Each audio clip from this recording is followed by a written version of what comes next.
একটা কথা কি সবাই ভেবে দেখেছেন? মানুষ 1 ইঞ্চি জায়গা জমিন থেকে ছাড়তে চায় না, অথচ 3.5 হাত মাটির তলে যাবে সেই জমিনটা তো আরেকজনের। সেই কবরস্থানটা তো কেউ না কেউ দান করছে, যেখানে আপনাকে আমাকে কবর দেবে 3.5 হাত জমিনে।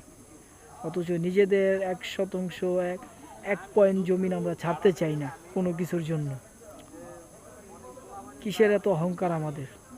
কিন্তু আমরা তো আরেকজনের দান করা কবরস্থানে সেখানে 3.5 হাত জমিতে থাকবো। সেই ব্যক্তি যদি বলে যে তোমরা আমার জমিনে কেন দাফন কাফন হইছো, তোমরা তো দুনিয়াতে অনেক কিছু করে আইছো, 1 ইঞ্চি জমিন ছাড়তে চাও নি, কে তুমি আমার জমিনে কেন আসছো?